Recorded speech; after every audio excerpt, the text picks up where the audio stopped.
Not be more excited about our guest today, Mr. John Lee Dumas, a man who really needs no introduction. I'm going to throw it straight over to him, and let me just say really quickly, those of you that have enjoyed the work that I've been doing, enjoyed the show, is a direct result of what John has done. I listened to his podcast probably about a year and a half ago and kind of sparked me off on this journey, and it really motivated me to start this website and this show. And so I'm so excited to introduce him to you and let him share his journey and everything that he's gone through, and I know it's going to be incredibly motivating for all of you out there. John, thank you so much for taking time out and having me in your beautiful home. Well, Ty, I'm really excited to be here, and the fact that about 2 years ago I was inspired by others to start my journey, and now seeing that Entrepreneur on Fire is having the ripple effect to inspire others to do things like you're doing, traveling around the world, sharing great journeys of other entrepreneurs. I mean, it's really inspiring to me as well, and it's so satisfying. So thank you for what you do as well. Oh no, this is going to be really cool, Yeah. And that's exactly what I've been sharing with people, is that journey, like really introducing ordinary people who have had this inner burning passion and chased after it. And so we're going to jump right in, and that's exactly what I'd love for you to share, is that journey that you've gone through. And John has recently hit 6 figures a month with the work that he's doing. And as much as we could focus on that and talk about his professional accomplishments, what I really want to share is just such an ordinary, humble guy who's just doing what he loves. And as a result of that, huge things happening. So John, could you just introduce yourself to us and give us a little bit of your background and professionally what that looks like for you now? Sure. So we're currently in San Diego, California, which is a city that I love. I've been here for a number of years, off and on for the past 4 years, but just about 8 months ago moved here for what could be the final time. It's quite an amazing spot. But way back in the day, Ty, I'm just a country boy from the state of Maine, which to everybody in the States, they know that's just kind of a state that's way up there in the northern part of the United States. A lot of mountains, a lot of trees up there. And I spent the first 18 years of my life just as a kid and just growing up in a pretty small town, but a really cool town. And when I did decide to go to college, I went on an ROTC scholarship, which is an Army scholarship. So they paid for my 4 years in college. But then I owed, after I graduated, 8 years as an Army officer. And so that was pretty powerful to know at 18 years old that really the next 12 years of my life were kind of spoken for.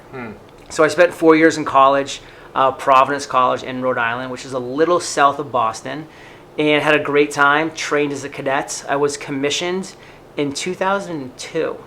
So I'm sure, even being in Australia, you're well aware of what happened in America on 9/11, 2001. So we were the first class of officers post 9/11 to be commissioned in the U.S. Army.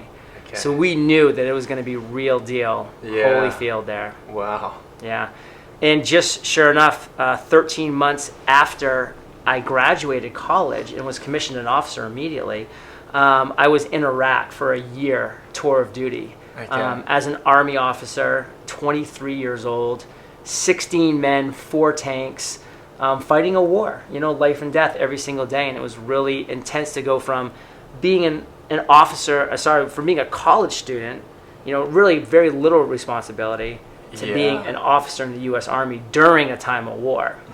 So that was a pretty growing experience for me, a pretty powerful experience for me. Yeah. Difficult in a lot of ways. Sure. But I did spend the next 8 years of my life in the Army, 4 active, 4 in the reserves. Yeah. Post-Army, I tried a number of different careers. I went to law school, hated it, dropped out. Went into corporate finance, worked with a company called John Hancock, which is a huge insurance company here in the United States. Yeah. Enjoyed some of it, not all of it, and decided after a couple of years it wasn't for me, for the career. Yeah. Something I know you've experienced recently as well. And, then I went into real estate, like a lot of entrepreneur wannabes do. Yeah. Because real estate, you're kind of in the middle. You have a little bit of structure, but at the same time, it's kind of on your own. So it was my first taste of entrepreneurship on some levels, and I loved it. So I spent 4 years in real estate during the worst real estate market the U.S. has ever seen, and I thrived in a lot of areas, and I realized, you know what? I kind of have a knack for kind of finding my niche and working really, really hard to dominate that small niche. Okay. And so where everybody was failing in real estate, I would have too if I hadn't just found that one thing that was working and just dominated it. Okay. And so, you know, I loved it financially. It was very rewarding. Yeah. However, I wasn't internally passionate about what I was doing. I just wasn't passionate about it. Yeah. So there I was, you know, in a car, driving to another appointment one day, listening to podcasts, because I loved podcasts. They were amazing. They're free, on demand, targeted content, but I ran out. I ran out of podcasts because all of my favorite podcasters were podcasting 1 day a week, which is great, but it wasn't enough for me, who was driving to work 5 days a week, driving to appointments, hitting the gym, wanting to listen to this content while I was working out. Yeah. So that moment, Ty, I decided to release Entrepreneur on Fire, which is a 7-day-a-week business podcast that interviews inspiring and successful entrepreneurs and shares their journey. And it wasn't an easy road from that idea to actually launch. It was a lot of hard work and a lot of setbacks and a lot of failure and a lot of fear. But I launched back in September of 2012. I've had a great journey for the last 18 months being the host of Entrepreneur on Fire. And as you mentioned briefly in the intro, we're now consistently at 6 figures a month in income. Whereas in February, which is last month from when we're talking now, we're now in the end of March, we did $188,000 in income. That's insane. Yeah. Thank you so much for sharing that part of your journey. And one question I've got is, those are really, really different careers, from being in the Army to being in the corporate world to being in real estate. And I think this is going to be helpful for a lot of people. But as you've dug away to try and find something you're passionate about, what do you think it was that you were searching for, and how has Entrepreneur on Fire met that need that you were searching for? So I think this is going to be really powerful for the listeners, because what I was searching for specifically, Ty, was passion. I was searching for passion. I was searching for some activity that I could do that I was passionate about, some career that I could pour myself into. And so again, at 26 years old, I finished the active component of my Army experience. So I was entered the reserves, but that allowed me to really pursue, you know, other opportunities. And that's exactly what I did. I was pursuing other opportunities, searching for that passion, because it wasn't obvious to me what it was. So over the next 6 years, from 26 to 32 years old, I tried all those different careers. I tried law school, hated it. I tried corporate finance, liked some of it, wasn't passionate, got out. Tried commercial real estate, tried residential real estate, had success in both financially, but wasn't passionate about any of it. So I think the lesson here for the listeners really is, you know, your passion is out there, and the fact that you don't know what it is shouldn't be a major concern, because I had no idea what my passion is, but I was willing to just keep swinging the bat in different areas, in different industries, in different niches, until I finally found something that just clicked. And for me, that clicking moment was listening to podcasts, knowing that I loved them, and saying, I would be so passionate about creating a show that brought 7 days a week this kind of inspiration that I'm listening to right now to an audience around the world. And, you know, proof positive is Ty right here. I mean, because I had that idea, that aha moment, I took the initiative, I invested heavily in myself, because that's what you need to do. I mean, you've invested in yourself coming to the States, you know, this great equipment. I did the same thing with Entrepreneur on Fire.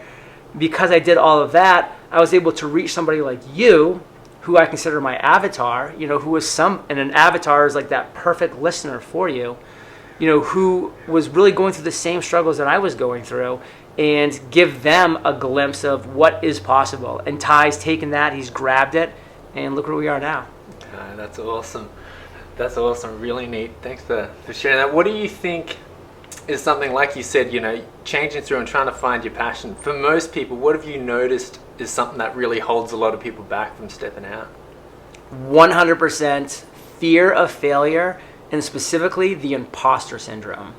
And I really want to dive into the imposter syndrome real quick, because Seth Godin, who I know a lot of listeners have probably heard of, has written some amazing books. Purple Cow, The Dip, The Icarus Deception. He's actually been a guest on Entrepreneur on Fire. And he talks so eloquently about the imposter syndrome, and it's so true. And it not only had its claws in me throughout my entire life, it actually had its claws in me even after I found my passion, Entrepreneur on Fire, and I was about to launch. And I'll tell that story in a second too. Yeah. But the imposter syndrome, it's this innate thing that we're born with. I mean, it's a survival instinct. It's ourselves telling us, listen, stay with the pack. We're a herd mentality. Back when we were cavemen, Ty, like we had to stick together. Like if you were a lone individual and you were out there without the support of your tribe, you were going to die. You were going to get eaten by a saber-toothed tiger. Yeah. But I mean, the imposter syndrome, it draws you back in. It says, hey, don't be different. Don't be unique. Don't be special. Just be part of the group. Blend in. Mm-hmm. Like that herd mentality. Yeah. Blend in. And that's fine. And a lot of people do it. And if that's something that makes you happy and that's the life that you want to lead, then own it. And there's nothing wrong with it. It's innate in every single one of us, this imposter syndrome. So for me, though, wanting to break out of that, I had to overcome the imposter syndrome. And that's not an easy task to do because it's so ingrained. So, for me, the imposter syndrome is, why would anybody want to be interviewed by me, John Lee Dumas, who had zero broadcasting experience, who had no online presence, who had never been before in front of a microphone before? This is the voices that were going on in my head, and they were real fears. Yeah. Real fears. And so then when I was about to launch Ty, this is what I call my $100,000 fear failure to launch. My original launch date was August 15th of 2012. I already shared that I ended up launching on September 22nd. So what happened in that month period? Yeah. Well, I was ready to launch on August 15th. I woke up terrified on August 15th. I was like, this is going to fail. Entrepreneur on Fire is going to fail as a podcast. I have all my episodes ready to go. I know how to publish the episodes on iTunes, on Stitcher Radio to the world, but it's going to fail. Nobody's going to like it. I can't launch this because if I don't launch, then I can't fail because until I actually launch, Entrepreneur on Fire can't fail because nobody will know. Nobody will have heard of it. Yeah. Nobody can say, haha, I told you so. Yeah. And that was what I was saying. So I made up all of this BS to my mentor, to my mastermind, and I said, guys, I'm not ready yet. I need 15 more days. Wow. And they bought the BS, and it was pure BS looking back on it now. I convinced myself, I convinced them that I needed 15 more days. I pushed it back to September 1st. Uh-huh. Same thing happened on September 1st. I pushed it back to September 15th.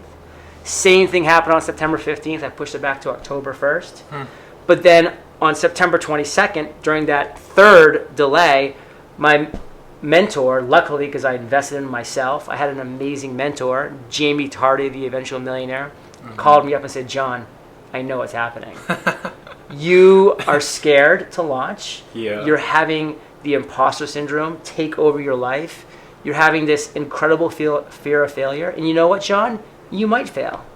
But you know what? You are never going to succeed unless you actually launch this podcast. And I am such a believer in you in this podcast that if you don't launch today, I'm firing you. Wow. So I was like, I cannot lose my mentor right now. I've invested too much money in her, in me, in the business. I launched Entrepreneur on Fire that day on September 22nd. Wow. That's really good. Within 2 months, I had over 100,000 downloads of the podcast. I was asked to speak at New Media Expo, which is a huge conference here in the United States, in Las Vegas, about podcasting. What if I had kept delaying time? What if I had never launched? I never would have reached you. I never would have had the opportunity to speak at New Media Expo, which catapulted me, which got me guests like Tim Ferriss, like Seth Godin, like Gary Vaynerchuk twice. None of this would have happened if I hadn't launched, if I had let that imposter syndrome take over. Yeah. And so why I call it the $100,000 mistake is because I was supposed to launch on August 15th. I ended up launching on September 22nd. So there was a month delay there. My first six-figure month of $100,000 was in October of 2013, a full year later. So that took time to get to build up to that kind of income. Yeah. But all that I did by delaying a month was push my entire timeline ahead a month. So had I launched on August 15th, my first six-figure month would have been September. Yeah. So here I am sitting next to you, $100,000 poorer, because I didn't launch when I should have and could have. Yeah, because of that imposter syndrome. And I want to go back again to this idea of, you mentioned Jamie Tardy and her calling you up and getting you through that. How crucial has it been for you to find a mentor? Apart from, that's a huge moment for her to call you, but just in the overall, do you think you would have been as successful as you have been had you not have sought out a mentor? 0% chance that I would have been as successful. So when I started when I had my aha moment for Entrepreneur on Fire, when I started this journey, I was clueless. I knew how to press the play button on my iPod to listen to a podcast. Yeah. I knew nothing else about podcasting. Nothing else about podcasting. So I knew that if I wanted to get where I needed to be at the time frame that I needed to get there, I had to invest in myself. I had to get a mentor who had been there, who had done that, who could give me the shortcuts, who could connect me with networking and relationships that I needed so desperately at that time of my lifetime. And when I hired Jamie Tardy, the first thing she did was said, John, next week there's a conference in New York City called Blog World. Yeah. You have to go down there. You have to meet some of the speakers that are there. I'm speaking, which is Jamie Tardy was speaking at Blog World. She's like, I'll introduce you to this guy called Pat Flynn, who I'd never heard of. This guy called Corbett Barr of Think Traffic. This guy called Adam Baker, Man vs. Dead. This guy called Cliff Ravenscraft, the podcast Answer Man. I'll introduce you to these people, and you can start building relationships. So I would have never heard of that conference, which, by the way, they changed the name to New Media Expo. And a really funny side note is that I went to that conference having never heard of it. 6 months later, I was speaking at that very conference. That's insane. Yeah. So I went down to this conference, Ty, and sure enough, Jamie spoke. She was amazing down there. She was friends with all the speakers. We went to the speakers party afterwards, and I was able to go because I had invested in myself. My mentor, Jamie Tardy, had me under her wing, and she was introducing me to people. I got to shake hands with Pat Flynn, tell him about Entrepreneur on Fire, get the first yes from a couple of those high-level entrepreneurs. So then when I came back to my studio in Maine, now when I reached out to people via email and said, Ty, I would love for you to be on my new podcast that's about to launch called Entrepreneur on Fire. In my lineup, I have Pat Flynn. I have Amy Porterfield. Yeah. I have Cliff Ravenscraft, Michael Stelzner. I hadn't interviewed those guys yet, but they had said yes, so they were in my lineup. Yeah. And I could use their names as social proof. And that allowed me to amass 40 interviews over the summer of fire, I call it, which is 2012. And so when August 15th came, I was ready to go. Awesome. Now that's when the imposter syndrome came in. Okay. But September 22nd, I was definitely ready to go. Yeah.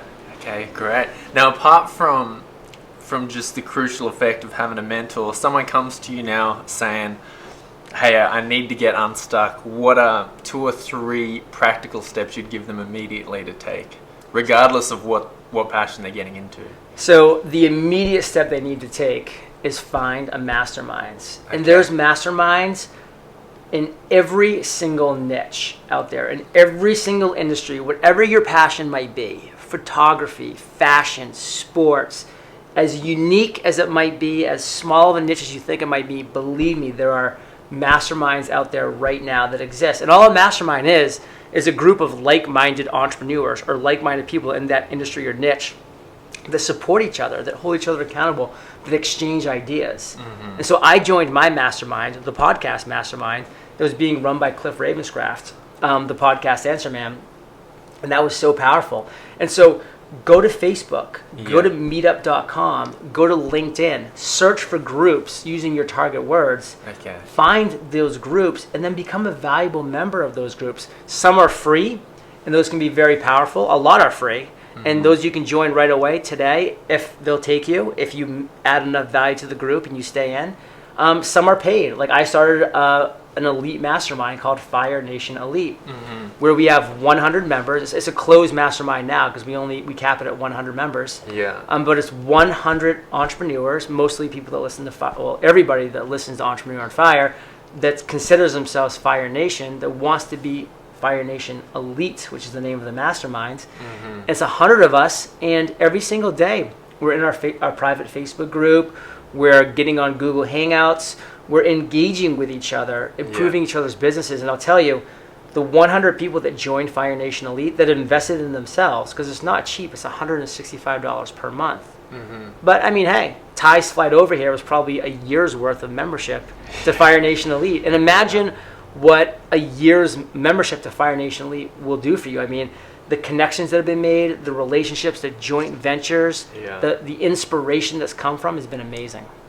That's really neat. So finding a mentor, getting into a group, a mastermind, a community, what else would you advise? So again, just like there's masterminds in every single niche, just like there's coaches and mentors for pretty much any single industry you can imagine, those two important things, you got to do some face-to-face. You got to do this kind of stuff. And that's why I love what Ty's doing. And that's why when Ty sent me an email and said, John, like, I know this might sound a little invasive, but I want to do interviews as well. But I actually come into the home of the entrepreneurs and set up a video and a microphone, and we have a conversation on the couch with coffee. I said, that's a great idea. That's amazing, because one thing we can't go away from in this world is the face-to-face. So my third really strong suggestion for anybody, because again, and this is all over the world. Some places are better than others for this, but everywhere around the world, every single month, there are conferences in your niche, in your industry. I can open up Fast Company right now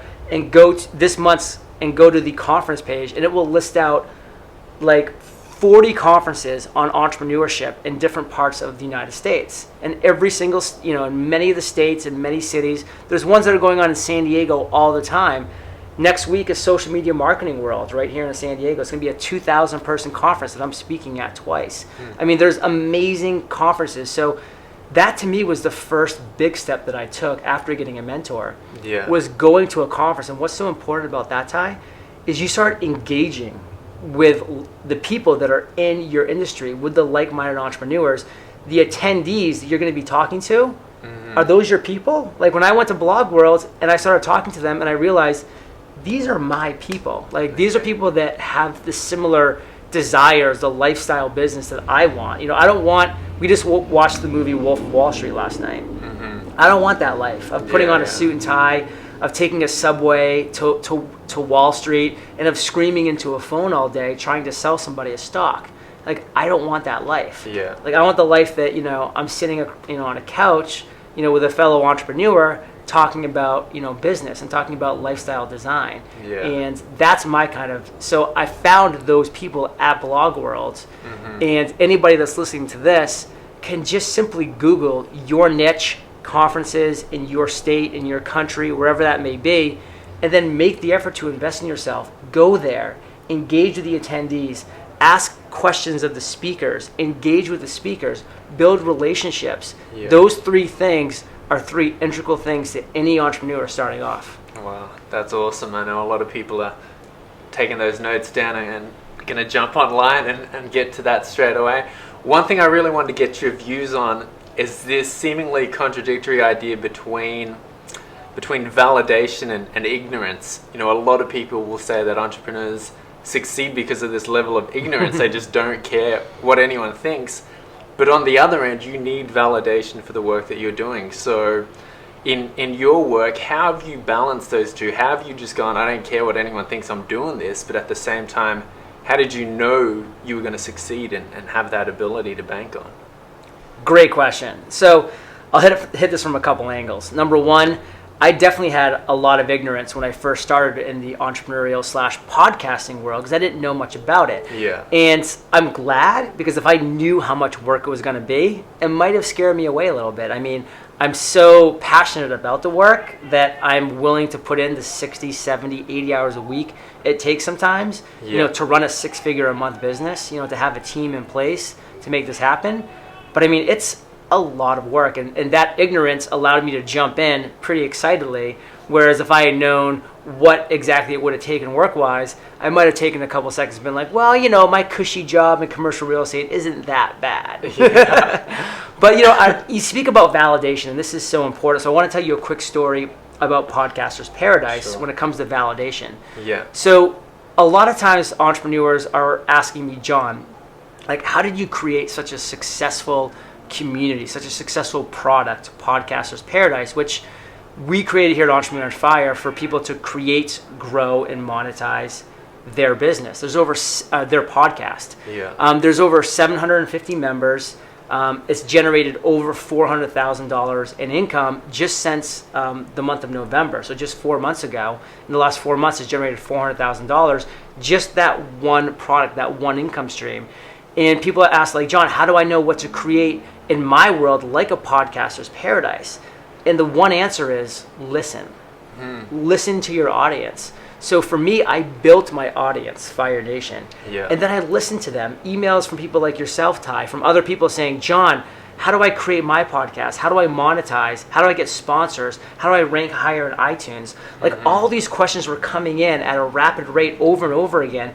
And I said, everybody's having these same struggles and same problems when it comes to podcasting. Why not create a community, a product, a service, Podcaster's Paradise, to answer all of these questions? But before I spent, hundreds of man hours creating the courses, the modules, the forum, the websites, the Facebook group, everything that was going to be involved with Podcaster's Paradise, I wanted to validate it. And that's why this word validation is so important. So what did I do? I just wrote out a wireframe of what Podcaster's Paradise would be. It'd be video tutorials for the beginners, intermediates, and experts of how to create, grow, and monetize your podcast. Yeah. It'd be a forum and a Facebook group to engage with other people. And then it would also be monthly webinars with great podcasters like Pat Flynn, Lewis Howes, Amy Porterfield, Michael Hyatt, just sharing their knowledge about the podcasting world. And I took that wireframe and then I started an email interest list. I said, hey guys, this is what I'm going to be creating. Who wants in on the early bird special? This price is eventually going to be over $1,000, and now it's $1,200 to get access to Podcaster's Paradise. And I said, for people that are willing to put money down right now, $397 will secure your lifetime access to Podcaster's Paradise. And Ty, if I didn't have anybody that was willing to put money down to validate that idea, I never would have created Podcaster's Paradise. Wow. And I would have saved myself hundreds of hours of work creating something that nobody was willing to buy. So instead, I put that email out there. I held a webinar where I explained what it would be, and then I gave the pitch at the end. Hey, if you want to secure your spot now, it's not going to be ready for a month and a half. But it will be $597 when we open the doors. You can get it for $297 now. We had 35 people buy on that very day. Wow. And we said, okay, 35 people, that's over $10,000 that people are willing to validate Podcaster's Paradise 45 days before it's even open. That means we have something here. So then we spent the next 45 days creating the product. And then on October 31st, we opened the doors. And since then, it's generated an average of $100,000 a month. That's awesome. No, great strategy and great insights into seeking out that validation, John. 3 questions that I always like to finish and ask everyone that I meet with. The first one, who's been the greatest influence on your life? That's a great question, because for me as an entrepreneur, like, I have always grown up loving to read books from amazing past entrepreneurs, people like Benjamin Franklin, who I look at as a consummate entrepreneur. I mean, if you want to see what an entrepreneur was like in the 1700s, like, read Benjamin Franklin's biography. That guy was like he was like the Richard Branson of the 1700s. I love him. And I loved listening to audiobooks. I mean, like, Seth Godin's The Icarus Reception is an amazing book. And so Richard Branson's books, Mark Cuban, these guys are all inspirations to me as I go forward. But I have to go back to the core for my one inspired entrepreneur growing up, and that'd be my father. Now, he's not a traditional entrepreneur. He's a lawyer.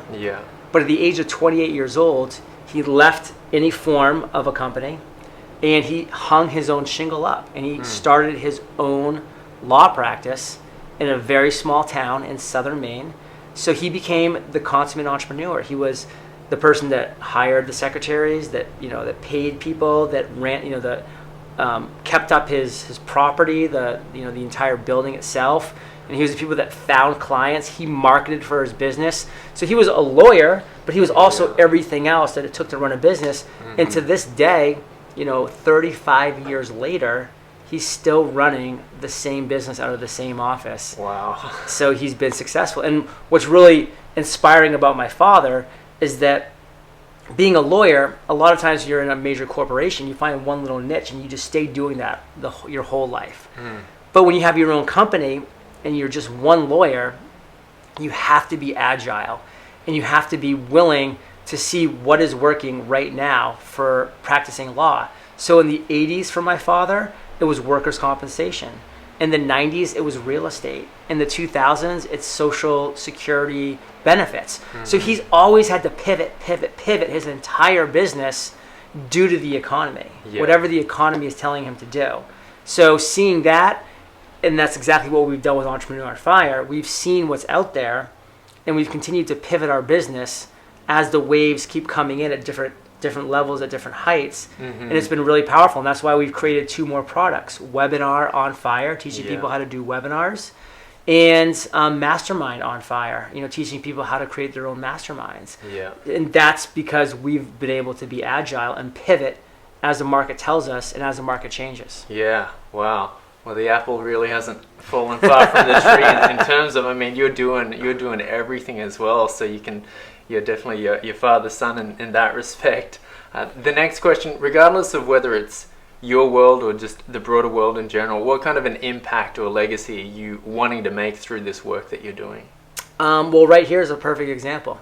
I started because of inspiration from Pat Flynn, from Andrew Warner of Mixergy, from David Siteman Garland of Rise to the Top. Those guys were 3 young entrepreneurs who were running their own podcasts and who were enjoying it. I saw a niche that wasn't being exploited in the podcasting world, that 7-day-a-week podcast for people that just wanted more every single day. But I wouldn't have seen that opportunity had it not been for them. So they inspired me to start. And then look at the ripple effect that that's had over the world. And then podcasts like mine have inspired you to start. And now look at the ripple effect that you're going to have on the world. Within probably a year, somebody's going to be on your couch in Australia. The roles will be flipped, and this guy's going to be like, Ty, you were my inspiration to starting this show. I've now received all of these great, kind compliments. I've received letters that I've changed lives, and it's all thanks to you. You've definitely, I know you've had that impact on a lot of people, John.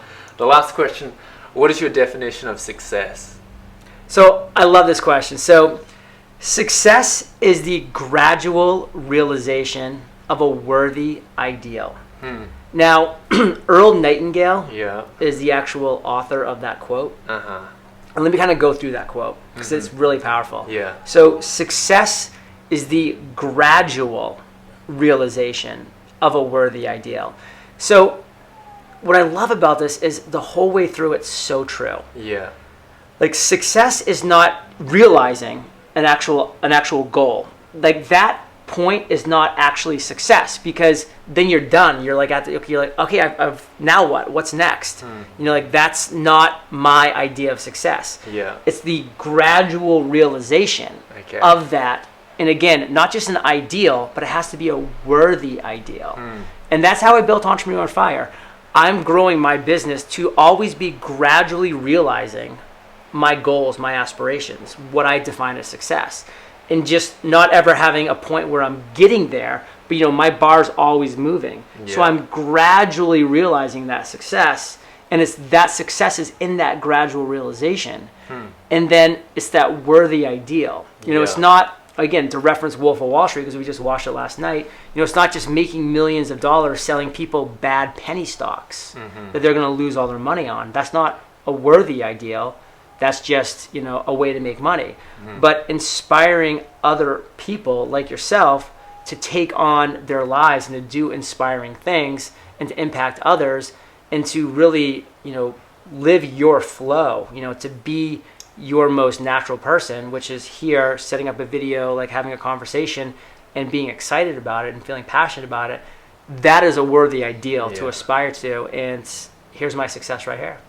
That's awesome. Thank you so much for unpacking that brilliant quote. I know I said I had 3 questions, but I've actually There's always one more. Yeah, I've got one more, and I've wanted to ask you this one for a while, and it's a doozy, so take your time with it. Imagine you woke up tomorrow morning in a brand new world, identical to Earth, but you knew no one. You still have all the experience and knowledge you currently have, your food and shelter taken care of, but all you have is a laptop and $500. What would you do in the next 7 days? Okay, first off, I just have to commend Ty because that is word for word the $500 question. And honestly, I don't even know if I could say it word for word, despite having said it 500 and now 65 times during interviews. I always have my little cheat sheet right here that I can just kind of glance at as I'm asking that question. So cheers to you for that. But I do have an answer to that, and I really believe in my response because it's how I've really looked at my success as having come to fruition throughout these last 18 months of launching Entrepreneur at Fire. I would take that $500 in that town that I was in, and I would go to a really cool venue, and I would say, listen, like a restaurant or a bar, I'd say, listen, I'm going to, bring in a couple kegs of beer. I'm going to have some non-alcoholic drinks, like some nice, cool, some fruit shakes, some protein shakes. I'm going to have, some liquor. I'm going to have the whole spread for people. I'm going to get some nice appetizers and some food. Like for anybody, whether you want to come and you want to have some drinks or you want to just have some food or whatever that might be. I'm going to rent this place out for $500. I'm going to bring some amazing people into this venue. So even though it typically might cost more than $500, the exposure that you're going to get from all these people being in this gorgeous place, believe me, will be very worthwhile for you as an establishment.